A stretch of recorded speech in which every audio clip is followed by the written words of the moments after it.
Those who cannot change their minds cannot change anything. This is Success with Srini. If it's professional growth, personal growth, financial growth, or relationship growth, we're talking about it. One show, one topic. Diving in deep with practical and useful insights that will change and transform your life. Welcome to Success with Srini. And now your host, Srini Sarapalli. Yesterday on the podcast, I promised that I'm going to be back today with another incredible book that changed my life and numerous lives ever since it came out in 1960s. A happy Monday morning to you all. Thank you. Welcome back to Success with Srini. I'm talking about Dr. Maxwell Maltz and his book, The Cybernetics. This book came out in 1960. I did multiple podcasts about this book and how this book has impacted me and numerous other self-improvement seekers, many teachers of self-improvement, many philosophers. This book has continued to stay in the top 10 self-help books every year. And it's one of the all-time 50 classic self-help books ever published. It's amazing. This is a must-read. Every time I see and I'm coaching someone, I'm mentoring someone, I insist that they read this book, and they read this book multiple times. I read this book at least once a year if I can, or maybe once every 2 years now, something like that. This book, I took some notes from this book, and I think I highlighted these notes before also as a part of another podcast episode. I'm going to highlight that today because I just read the book. Okay, so let's get into this. The first and the foremost thing, Dr. Maxwell Maltz. Before I get into that, Dr. Maxwell Maltz was a cosmetic surgeon. He's a doctor, cosmetic surgeon. And his practice was in New York.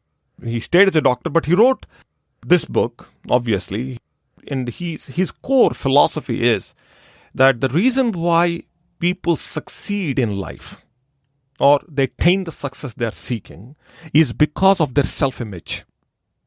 Not because of willpower. Willpower is overrated.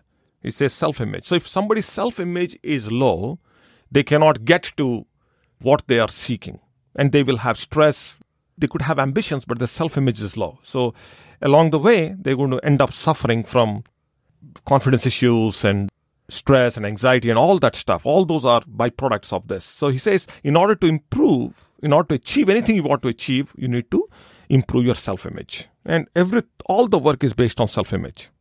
He has some incredible quotes. I'm going to go through those quotes just in a second, but let's get into some of my notes that I've taken from this book. The first and the foremost is compliment 3 people each day.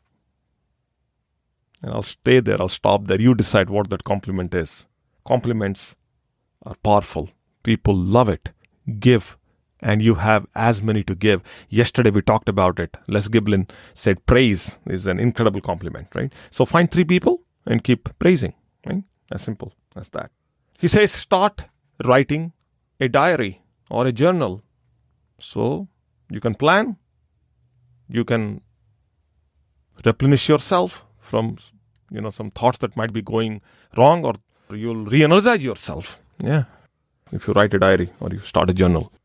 He says replace negative thoughts with positive ones. And I went through that also 2 days ago on the podcast, talking about how to replace negative thoughts. Okay, if something is going wrong, something is not happening, and you start to see things are not falling in play, press the reset button. Something went wrong, press the reset button. You started a business, didn't work out, press the reset, restart. Always remember that there is a restart button and there's a reset button and there is always a restart. See, it's always a reset button everywhere and there's always a restart. Then visualize the outcomes. See it in the mind, tell the subconscious mind that you can see the outcome. And then everything you do is backwards. I visualized myself to be on Mount Everest, and everything thereafter was very easy for me to do. The preparation was easy. The ascent was easier. Of course, it came with its own challenges later on, but then I could see myself on different camps. I could see where I was eating, where I was sleeping. I was looking at images. I was looking at videos. So I was programming my mind to as if I've already gotten there. Right? easy when you see success always backwards. Always look at the outcome that you're going after or the goal that you want to accomplish, visualize it, and then work backwards. Easy. You got to recognize thought habits, and primarily those which don't serve you. If there is any thought you have right now that's not serving you, that has to go away. And then he says, things that worked, you need to focus on them instead of things that did not work. The brain cannot, sometimes we see they didn't work, but then we still go back to it. Like, okay, this did not work and this worked. So that distinction has to be in play.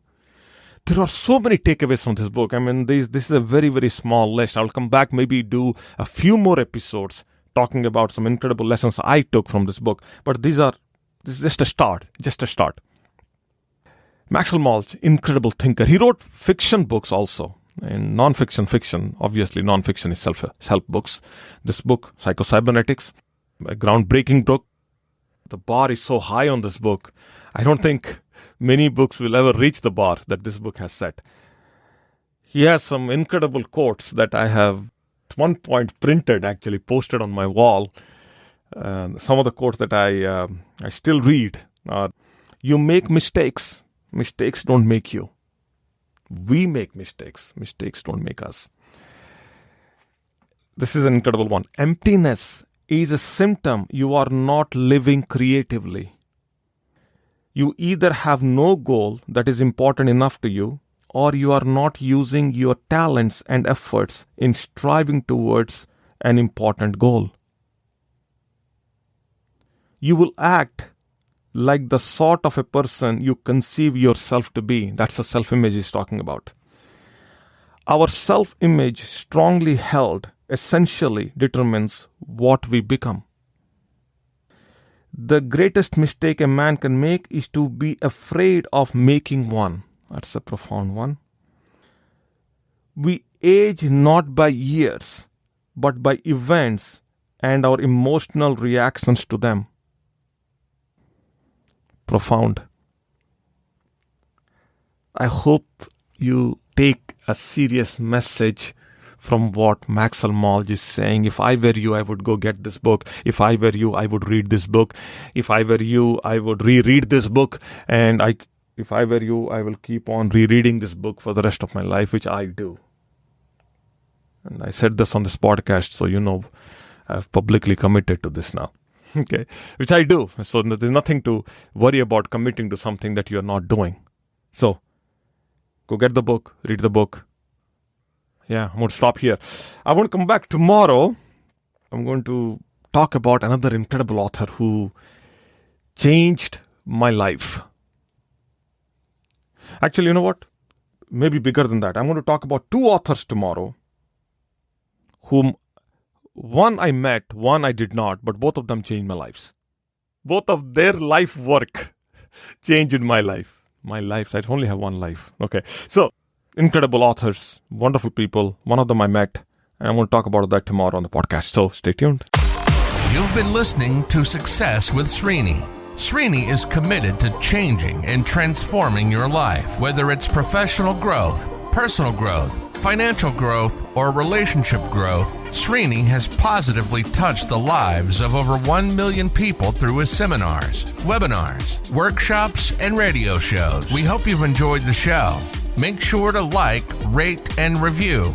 And we'll be back soon. But in the meantime, hit up the YouTube channel at Success with Srini and the website at www.srinisarapalli.com. Remember, improvement begins with I. See you next time on Success with Srini.